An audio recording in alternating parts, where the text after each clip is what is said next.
It's 7 years now. If it was 7 days, I would speak something sweet and that will be a balm and a solace for you. Now that it's 7 years, I say cruel things, okay? They're not cruel, it's just that's the way of life. If we do not get the way of life, we will become unfit to live life. If we do not understand the ways of life, we will render ourselves unfit to live life. So, you know very well, every day, a lot of people are dying. As we sit here in satsang, in 2 hours, how many people do you think would have died in the world? Huh? What's the estimate? Somebody who's a doctor or an undertaker, you must know. What's the numbers like? Let's say a few thousands, all right?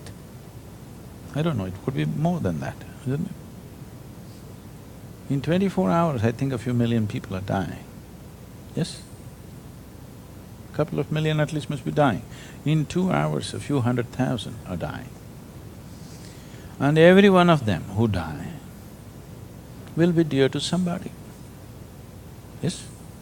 Maybe 1 person, 2 people, 5 people, 10 people are crying right now about that 1 person who died, yes or no? So, do we say, oh, it's nothing anyway, they die, leave them alone? That's not it, that is callousness. I'm not talking about that. But still, to understand that this is the way life is structured, but you have structured your thought and emotion in a different way, which is bound to break at some point. Either it's going to break because you die or somebody else dies. If both of you have to live forever, then we cannot tolerate this. Yes? Can you tolerate a whole lot of people who are attached to each other, they never die? Can you tolerate this? It will happen invariably. The only thing is we wish that everybody has a complete cycle of life and die, that's our wish. But what is a complete cycle of life? Today doctors are saying if you live for another 50 years, we will make you live for 500 years. Of course you won't remember what happened 400 years ago, but it doesn't matter, we'll make you live 500 years. Only thing is, you must have tubes and pins and needles and connected to you wherever you go, but you live for 500 years. You know they're saying this?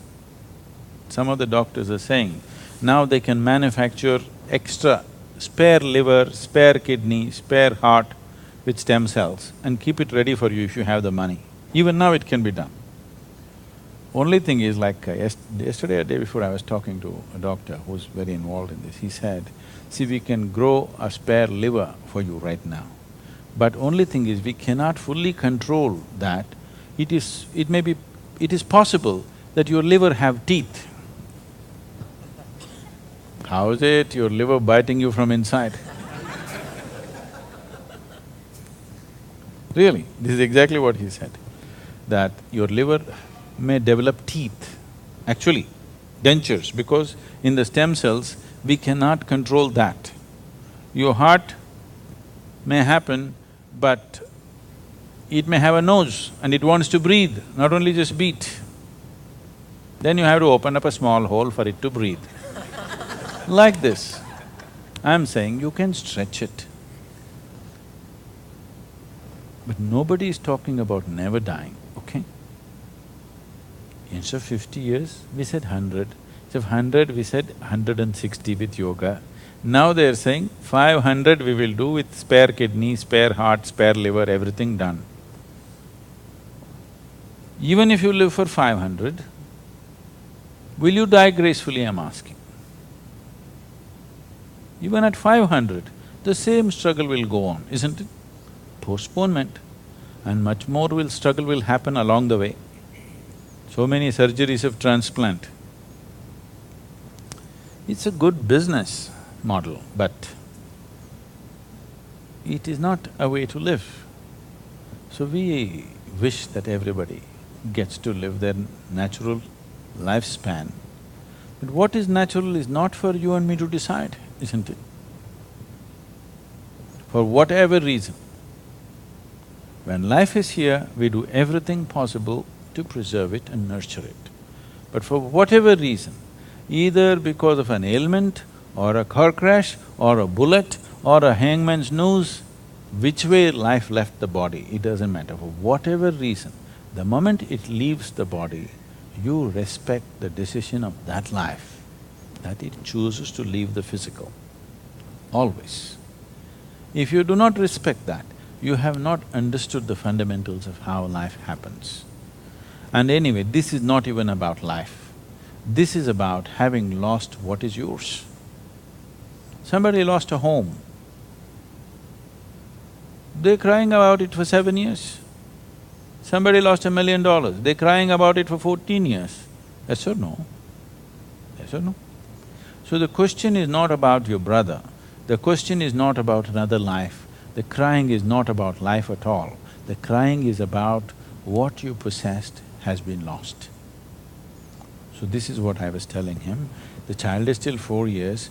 First thing is learn to not possess, because it's not even yours. It's never been yours. It is you who is claiming, this is my brother, this is my son, this is my this. As a relationship, you can say, okay, this is my somebody. But you believing this is mine, and if you lose it, you're broken, is not compatible to the way life is structured. This may not be acceptable for you. How cruel can Sadhguru get? It's not me, this is the way creation is. Either you see it and be in tune with it and make maximum out of life, or you don't see it and cry about everything that happens. So, this is the most important thing that you do as a child. In India, the only reason, now they have for different reasons, the only reason why they wanted to have a son is because in your old age, he will remind you about your spiritual responsibility. He will remind you about your mukti, your liberation, and if you don't get it in your life, he will facilitate it even after you're dead. Just for this one reason, everybody wanted to have children.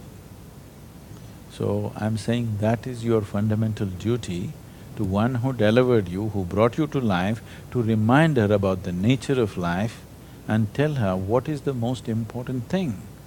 You are not the most important thing in her life. She has to find her ultimate nature, that is the most important thing.